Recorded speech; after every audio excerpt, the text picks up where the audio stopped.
මයිඩාස් video series එකේ ඔයාලා එකතු වෙන්නේ 7 වෙනි වීඩියෝ එකත් එක්ක. ඉතින් මේ වීඩියෝ එකෙන් මම කතා කරන්නේ ඔයාලගේ මොඩල් එක දැන් අපි ඒක බිල්ඩ් අප් කරලා තියෙන්නේ. ඊට පස්සේ බවුන්ඩරිස් අපි ඩිෆයින් කරලා තියෙන්නේ. ඊට පස්සේ ස්ටැටික් ලෝඩ්ස් ටික දීලා තියෙන්නේ. ඉතින් ඒ කරගන්න ඕන ටික කරගෙන කොහොමද මේක ඇනලයිසිස් කරන්න කියන එක තමයි අද බලන්නේ සහ රිසල්ට් කොහොමද බලන්න කියන එක. ඉතින් මේ වීඩියෝ එක බලුවාට පස්සේ ඔයාලට මේ software එකේ basically මොකක් හරි ඩිසයින් කරලා කොහොමද ඇනලිසිස් එකකට යන්නේ කියන එක ගැන අවබෝධයක් එනවා. එතනින් එහාට තව මේකේ කරන්න පුළුවන් වැඩ මොනවද කියලා මම ඉස්සරහට වීඩියෝස් වලින් කතා කරනවා. හරි. එතකොට අපි බලමු දැන් ඔයාලගේ මේ මම කලින් ගත්ත මොඩල් එකෙන් තමයි මේකට අරන් තියෙන්නේ. ඉතින් මේකේ මේ විදිහට අපේ මැටීරියල් එක තියෙනවා, සෙක්ෂන් ටික තියෙනවා, බවුන්ඩරිස් ටික අපි මේ විදිහට කලින් වීඩියෝ එකේ ඩිෆයින් කරා. ඊට පස්සේ ලෝඩ්ස් ටිකත් මේ විදිහට ස්ටැටික් ලෝඩ් ටික මේ විදිහට ඩිෆයින් කරලා තියෙනවා. ඉතින් මේකෙදි අපි ඊළඟට ඇනලිසිස් එකට යන්නේ කොහොමද කියන එක බලමු. ඇනලිසිස් එකට යන්නේ මෙන්න මෙතන ඇනලිසිස් කියලා තියෙනවා. ඒකේ මෙන්න මෙතන perform analysis කියලා තියෙනවා. ඒකේ ෂෝට්කට් එක F5 key එක.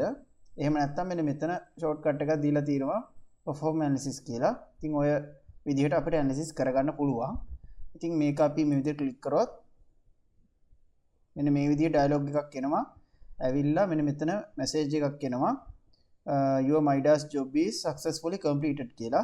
ඊට පස්සේ total solution time කියලා මේ විදිහට ඒ ඇනලිසිස් කරන්න ගිය වෙලාව පෙන්නනවා. මෙතන තප්පරයකටත් අඩු කාලයක් තමයි ඇනලිසිස් එකට ගිහිල්ලා තියෙන්නේ. ඉතින් මේ ස්ට්‍රක්චර් එක පොඩි හින්දා තමයි ඒ විදිහට අඩු කාලයක් යන්නේ. ස්ට්‍රක්චර් එක ලොකු නම් සහ එතන ඒ ස්ට්‍රක්චර් එකේ load ප්‍රමාණය වැඩි නම් උදාහරණයක් විදිහට moving loads එහෙම තියෙනවා නම් මේ ඇනලිසිස් එකට ගතවන කාලය වැඩි වෙනවා. ඉතින් මෙතනදී අපි මොකක් හරි වැරද්දක් කරලා තියෙනවා නම් අපි හරියට ලෝඩ්ස් ටික එහෙම නැත්නම් සපෝට්ස් ටික එහෙම නැත්නම් සෙක්ෂන් එක හරියට ඇඳලා නැත්නම් මේ successfully completed කියන මැසේජ් එක එන්නේ නැහැ. එහෙම නැති වුණොත් මෙන්න මෙතන ඒ error message එකක් තමයි එන්නේ. ඊට පස්සේ අපිට error එක හදලා තමයි ආපහු ඇනලිසිස් එක කරන්න වෙන්නේ. ඉතින් ඒක නිසා ඒකත් ඔයාලා මතක තියාගන්න. දැන් මෙතන එහෙම කිසිම අවුලක් නැති නිසා තමයි මේ විදිහට successfully completed කියලා ඇවිල්ලා තියෙන්නේ. ඉතින් දැන් ඇනලිසිස් එක වෙලා තියෙන්නේ. ඉතින් ඒ කියන්නේ අපි දීපු කන්ඩිෂන් වලට අනුව මෙයා මේ එක එක එලිමන්ට් වල ඊට පස්සේ නෝඩ්ස් වල මේ සපෝට්ස් වල තියෙන රියැක්ෂන් ඊට පස්සේ ඒ මොමන්ට්ස් ඊට පස්සේ ඩිෆෝමේෂන් මේ ඔක්කොම කැල්කියුලේට් කරලා තියෙන්නේ. ඉතින් ඒ ටික දැන් අපි බලන්න තමයි තියෙන්නේ. ඉතින් ඒක ගන්න අපි මෙන්න මේ රිසල්ට් කියන එකට ගියාට පස්සේ මෙන්න මෙතන ඔයාලට පේනවා රිසල්ට්ස් කියලා තියෙනවා. ඉතින් මේකෙන් අපිට ඕන රිසල්ට් එකක් බලා ගන්න පුළුවන්. ඉතින් මේ රියැක්ෂන් කියන එකට අපි ගියොත් රියැක්ෂන් forces movement කියන එක මේ විදිහට ගත්තොත් ඔයාලට මෙතන ඩයලොග් බොක්ස් එක වෙනස් වෙනවා. ඉතින් මෙතනින් load case එක මොකක්ද කියලා තෝරන්න තියෙන්නේ. ඉතින් මෙතන මේ විදිහට drop down කරාට පස්සේ අපි කලින් assign කරපු load ටික මේ විදිහට තියෙනවා. ඉතින් මේ self weight එක ඊට පස්සේ dead load එක මේ එක එක loads විතරක් තියෙනකොට කොහොමද මේ reaction forces කියන එක තමයි මෙන්න මේකෙදී අපි බලාගන්නේ. එතකොට ඔයාලට මෙතනින් effects එක එක direction එකට forces movement ඒ එක එක අපිට ඕන එක තෝරලා මෙතනින් apply කරාම මෙතනින් ඒක බලා ගන්න පුළුවන්.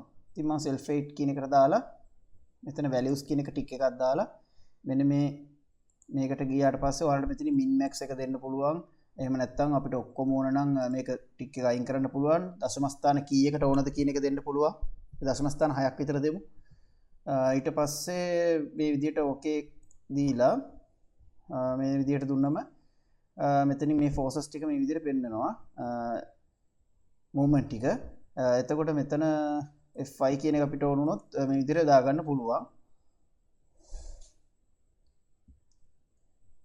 y direction එක z එක fx එක මේ විදිහට අපිට බලා ගන්න පුළුවන්. එතකොට මෙතන යුනිට් මොනවාද කියන එක ඔයාලට මෙතන පේනවා ඇති. නිව්ටන් මිලිමීටර් තමයි යුනිට් එක තියෙන්නේ. ඉතින් ඒ යුනිට් එකෙන් තමයි මේ විදිහට මෙතන පෙන්නන්නේ. ඊට පස්සේ අපිට ලෙජන්ඩ් එකක් ඕන නම් මෙතනින් ඇප්ලයි කරාට පස්සේ මෙතන ලෙජන්ඩ් එක මේ විදිහට පෙන්නනවා. ඊට පස්සේ arrow එකේ scale factor එක අපිට වැඩි කරගන්න ඕන නම් අපි නිකන් මෙතන 10 ටයිප් කරලා ඇප්ලයි කරොත් මේ විදිහට arrow එකේ size එක වැඩි වෙනවා. ඉතින් ඒ වගේ මෙතන රියක්ෂන් ටික ගන්න පුළුවන්. ඊට පස්සේ මෙතන ඩිෆෝමේෂන් වලට ගියාට පස්සේ ඩිෆෝර්ම් ෂේප් කියන එක, ඊට පස්සේ සෙල්ෆ් ෆේඩ් නැතුව ප්‍රෝනා ඩෙඩ් ඩොට් කියන එකට ගිහිල්ලා මෙතන මොන ඩිරෙක්ෂන් එකද කියන එක තෝරන්න ඕන. x ඩිරෙක්ෂන් එක. ඒතර මෙතන ඔයාලට පේනවා තව ටිකක් මේ විදිහට ඔප්ෂන් ටිකක් ඇවිල්ලා තියෙනවා මේ ඇනිමේට් කියලා එකක්. ඒකත් අපි මේ විදිහට දෙමු. ඇප්ලයි දුන්නාට පස්සේ මේ විදිහට ඩිෆෝමේෂන් එක පෙන්නනවා. ඊට අමතරව ඔයාලට මෙතනින් පෙන්නනවා ඇනිමේෂන් එකක් මේ විදිහට ජෙනරේට් වෙලා තියෙනවා. ඉතින් ඒක අපිට මෙතන මෙන්න මේ බටන් එක රෙකෝඩ් කියන එක එබුවට පස්සේ ඔයාලට පේනවා මෙන්න මේ විදිහට එයා ඇනිමේට් කරලා ඒක පෙන්නනවා. ඒ වගේම වැලියුස් මේ විදිහට පොඩි ගාණක් තමයි ඩිෆෝම් වෙන්නේ. ඉතින් ඒක වැලියුස් ප්‍රමාණෙත් මේ විදිහට පෙන්නනවා. එතකොට මෙතන ඒකකයේ වෙන්නේ මිලිමීටර්. ඉතින් මේකෙන් තමයි ක්ලෝස් කරගන්නේ. ලෙජන්ඩ් එකක් මේ විදිහට එතනක් දාගන්න පුළුවන්. ඒ ඔප්ෂන් ටික තමයි මෙතන තියෙන්නේ. මේ වැලියුස් වලට මේ විදිහට ගියාට පස්සේ අර විදිහමයි දශම ස්ථාන 6ක් අපිට දෙන්න පුළුවන්. min max විතරක් ඕන නම් මෙතන ක්ලික් කරාට පස්සේ min max විතරක් ගන්න පුළුවන්. නැත්නම් absolute max එක කියන්නේ ඇත්තටම වැඩිම තියෙන ගාන. ඒක දුන්නාට පස්සේ මෙතන max එක විතරයි පෙන්වන්නේ. ඔයාලට පේනවා ඇති. අනිත් ඒවා පෙන්වන්නේ නැතුව max එක විතරයි පෙන්වන්නේ. ඉතින් ඒ විදිහට අපිට රිසල්ට් ටික බලා ගන්න පුළුවන්. ඊට පස්සේ මෙතන full screen කියලා තියෙනවා. ඒකට ගියාට පස්සේ මෙන්න මේ විදිහට full screen එකේම මේක ඕනනම් බලා ගන්නත් පුළුවන්. exit වෙන්නේ මෙන්න මෙතනින් close full screen කියලා option එකක් එනවා. ඒක මෙහෙම click කරාට පස්සේ මෙතනින් exit වෙන්නේ. එතකොට ඒක තියෙන්නේ tools වල. අපි result කියන එකට ආයෙ ගියොත් deformation කියන එක දැන් අපි බැලුවා. එතකොට මේ ඕන එකකට අපිට ගන්න පුළුවන් dead load විතරක් නම් dead load ඊට පස්සේ live load ඒ විදිහට එක එක load වලට වෙන වෙනම ගන්න පුළුවන්. ඉතින් ඊළඟ දැනගන්න ඕන දේ තමයි මෙතන අපිට මේ load ටික ඇත්තටම මේ වෙන වෙනම ක්‍රියාත්මක වෙන්නේ නැහනේ. මේ load ටික ඔක්කොම එකටනේ තියෙන්නේ. ඉතින් අපි design එකක් කරනකොට ඔයාලා දන්නවා serviceability limit state ඊට පස්සේ ultimate limit state කියලා state දෙකක් තියෙනවා. ඉතින් ඒ ස්ටේට් දෙකට තමයි load combination කියන එක අපි පාවිච්චි කරන්නේ. ඉතින් මේ combination දෙක අපිට දාගන්න පුළුවන් මෙන්න මෙතනින් load combination කියන එකට ගිහිල්ලා load combination එක තියෙන්නේ result වල මෙන්න මෙතන අයිනේ. ඉතින් මේකේ අපි මෙතන name එකක් දෙන්න ඕන. මෙතන SLS කියලා අපි දෙමු. ඊට පස්සේ මෙන්න මෙතනින් තමයි load cases ටික දාගන්න තියෙන්නේ. එතකොට අපි self weight එක තියෙනවා. මෙන්න මේ විදිහට add කරගන්න පුළුවන්. dead load එක live load, win load, xy ඔය විදිහට තියෙනවා. ඉතින් මේ SLS condition එකේ මේවා ඔක්කොම active condition එකේ තමයි මේ තියෙන්නේ. ඒකට අදාළ load cases ටික ඔක්කොම අපි දාගත්තා. ඉතින් ඔයාලා දන්නවා SLS condition එකේ ගොඩක් දුරට factor එක එකයි. ඒක වෙනස් වෙන අවස්ථා තියෙනවා. ඉතින් ඒ අවස්ථාවට අනුව ඒ අදාළ ෆැක්ටර් එක මෙතනින් දාගන්න පුළුවන්. ඒ ලෝඩ් එක ඉස්සරහින් ෆැක්ටර් එක. ඉතින් මෙතන type කියන එකේ මෙන්න මෙතන add කියලා තියෙනවා envelope කියලා දෙකක් තියෙනවා. ඉතින් මේ දෙක තමයි ගොඩක්ම වැදගත් වෙන්නේ. add කියන එකේදී වෙන්නේ මෙන්න මේ load ටිකේ මේ load ටික ඔක්කොම එකතු වෙනවා. ඒ කියන්නේ ෆැක්ටර් එකෙන් වැඩි වෙලා මේ load ටිකේ එකතුවක් විදිහට තමයි මේ combination එක පෙන්වන්නේ. එතකොට envelope කියන එකෙන් වෙන්නේ මේ load ටික ෆැක්ටර් එකකින් වැඩි වුණාම ඒ එක එක load වෙන වෙනම සැලකුවාම maximum load එක විතරයි එයා consider කරන්නේ. ඒ කියන්නේ අපි හිතමුකෝ මෙතන self weight වෙන්න ඕන. self weight එක මෙතන factor එක අපි හිතමුකෝ 1.5 කියලා මම නිකන් දාන්නේ. ඒ limit state එකේ එන factor එක තමයි දාන්නේ. ඉතින් මෙතන අපි ওই විදිහට සලකනවා කියලා හිතුවොත් self weight එක 1.5න් වැඩි වෙලා එන ගාන, ඊට පස්සේ dead load එක 1.5න් වැඩි වෙලා එන ගාන, live load එක 1කින් වැඩි වෙලා එන ගාන, ඒ විදිහට ඒන ටිකේ maximum එක තමයි මෙතන envelope කියන එකට දැම්මට පස්සේ එයා මේ combination එකේ select කරන්නේ. එතකොට මෙතන add කියන එකට දැම්මොත් ඒ ටිකේ ඔක්කොම එකතුව තමයි ගොඩක් වෙලාවට ගන්නෙ. ඉතින් ගොඩක් වෙලාවට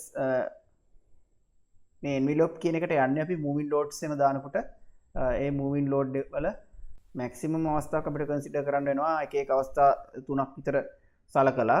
ඉතින් ඒ අවස්ථාවලදී මේ envelope කියන එක අපිට භාවිතා කරන්න පුළුවන්. ඉතින් static load වල නම් අපිට මේ add කියන එක තමයි ගොඩක් දුරට භාවිතා කරන්නේ serviceability limit state එකේ. ඊට පස්සේ ULS කියලා අපිට තව එකක් මෙතනින් දෙන්න පුළුවන්. ඒතර මේකට මෙතන යටට ගියාට පස්සේ මේක වෙනස් වෙනවා. මොකද මේකට තමයි මේ ටික තියෙන්නේ. මේක ඒතර දෙවෙනි එක විදිහට ULS කියලා අපි දෙමු. එතනත් අර විදිහමයි මෙතනට ගිහිල්ලා මේ විදිහට self weight, dead load, live load, wind load, XY direction දෙක මේකත් පෙන්වනවා අපිට. කලින් දාපු combination නම් මෙතන දාන්න ඕන එකත් පෙන්වනවා. ඉතින් ඒක අපිට ඕනේ නැහැ. ඉතින් මෙතන factor එක දන්නවා ULS වලදී factors වෙනස් වෙනවා. මේවට 1.5 වගේ මට මතක විදිහට අනිත් ඒවාටත් ඒ විදිහට වෙනස් වෙනවා. ඉතින් ඒ විදිහට ඒ factors ටික වෙනස් කරාට පස්සේ මෙතන ULS combination එක එනවා. අපිට මෙතනින් load cases වල combinations මොනවාද කියන එක මෙතනින් ගන්න පුළුවන්. ඉතින් ඔයාලට පේනවා මේ තියෙන්නේ SLS ULS. ඒතර මේ SLS කියන එකට දාලා අපිට check කරලා බලන්න පුළුවන්. එතකොට මෙන්න මේ විදිහට min max එක වෙනස් වෙනවා. my කියන එක.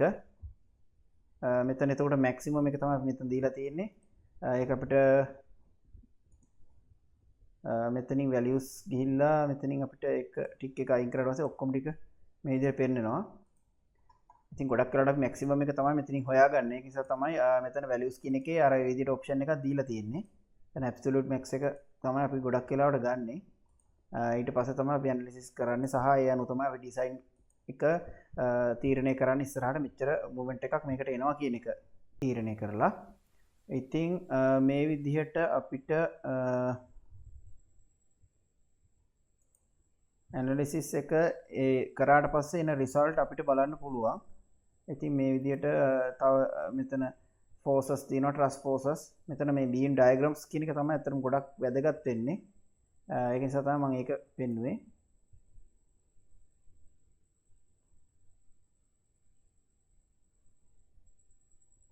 මේක මේ ඇනිමේෂන් එක තමයි මෙතන මේ යටින් ඇවිල්ලා තියෙන්නේ. ඒක මෙතනින් ක්ලෝස් කරගන්න පුළුවන්. මේ විදිහට ක්ලෝස් කරාට පස්සේ එතනින් මේක අයින් වෙනවා. ඊට පස්සේ මෙන්න මේ forces movement කියන එකට ගිහිල්ලා අපිට මේ විදිහට ගන්නත් පුළුවන්. එතකොට අපිට බලා ගන්න පුළුවන් මේ කලර් එකත් එක්ක. එතකොට මෙතන legend එකක් මේ විදිහට ඇවිල්ලා තියෙනවා. ඉතින් මේ legend එකේ වලට පේනවා direction ටික මේ විදිහට දාලා තියෙනවා, unit එක දාලා තියෙනවා. ඒ විස්තර ටික එතන legend එකේ පෙන්නනවා. අපි beam diagrams වලට ආපහු යමු.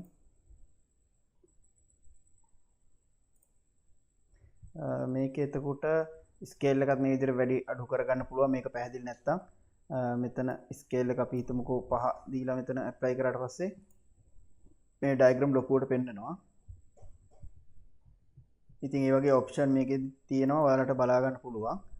ඉතින් මේක ඇනලිසිස් කරනකොට මම මේක ආපහු එක දාගන්නම්.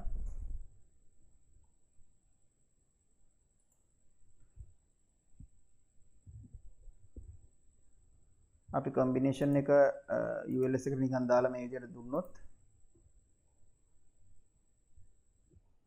ඔයාලට පේන maximum එකක් මෙතන ඇවිල්ලා තිනවා. මේකේ මෙතන තමයි maximum එක ඇවිල්ලා තියෙන්නේ. ඉතින් අපිට මේක isolate කරගෙන බලන්න පුළුවන්. එතකොට අපි කරන්නේ top view එකට ගිහිල්ලා මේක select කරලා එතනින් active දෙන්න පුළුවන් අපිට. එතකොට ඒක විතරක් active වෙනවා. ඊට පස්සේ මේ විදිහට අපිට ඒක විතරක් බලා ගන්න පුළුවන්.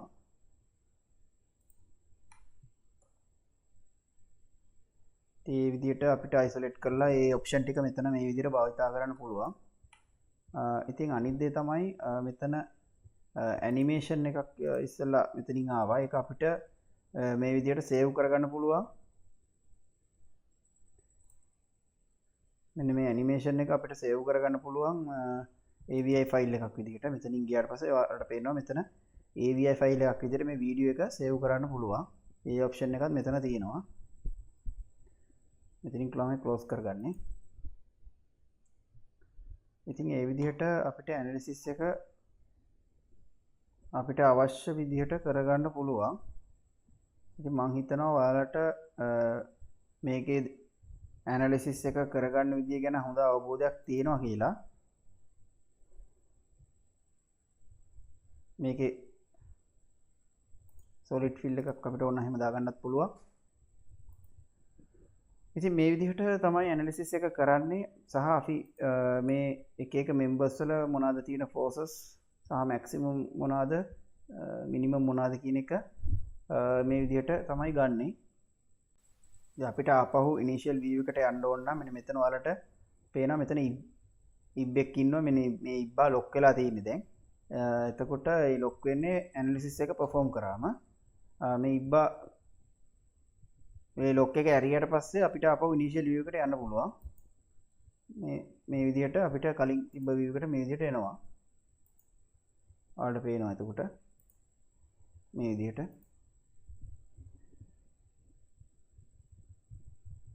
දැන් මෙතන ඔයාලට පේනවා මේවා අපිට බලන්න බෑ මොකද මේක lock වෙලා නැති නිසා. දැන් ඇනලිසිස් එක වෙලා තියෙන්නේ උනාට මේ මෙතනින් lock එක ඇරලා නිසා අපිට මේ option ටික පෙන්වන්නේ නැහැ. මේ lock එක දාගත්තම තමයි ආපහු මේ option ටික අපිට available වෙන්නේ. ආයෙ අපිට බලා ගන්න පුළුවන්. අපි මෙතන මොන හරි වෙනස්කමක් කරොත් මේ ඇනලිසිස් කරපු ඒ ඩීටේල් ටික ආපහු යනවා. ඉතින් මම උදාහරණයක් විදිහට මේ support එක මම delete කරොත් ඔයාලට පේනවා analysis design result will be deleted. ඒක message එකක් ඉදිරියට එනවා. ඉතින් අපිට මේක yes දුන්නොත් එහෙම ආපහු අපිට මේ ඇනලිසිස් එක කරන්න වෙනවා. ඉතින් ඒ විදිහට තමයි තියෙන්නේ. ඉතින් මේ වීඩියෝ එකෙන් ඔයාලට පැහැදිලි වෙන්න ඇති අපි ඩිසයින් එකක් කරලා කොහොමද ඇනලිසිස් එක කරන්නේ, කොහොමද ලෝඩ් කම්බිනේෂන් දාගන්නේ, ඒ අනුව කොහොමද අපි ඒ රිසල්ට් ටික බලාගන්නේ කියන එක. ඉතින් මම හිතනවා දැන් ඔයාලට සාමාන්‍ය මොඩල් එකක් ඩිසයින් කරලා ඒකේ තියෙන ෆෝසස් මොනවාද සහ ඒවා කොහොමද අපි මේ රියැක්ෂන් ටික බලාගන්නේ කියන එකේ සම්පූර්ණ අවබෝධයක් මේ වීඩියෝස් 7 තුලින් ඔයාලට එන්න ඇති කියලා.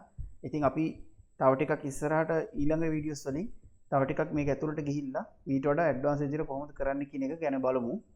ඉතින් මොනවා හරි ප්‍රශ්න තියෙනවා නම් කමෙන්ට් කරන්න, මගේ channel එකත් එක්ක එකතු වෙන්න, channel එකට subscribe කරන්න. ඔයාලගේ මොනවා හරි තව අදහස් තියෙනවා නම් කමෙන්ට් කරන්න.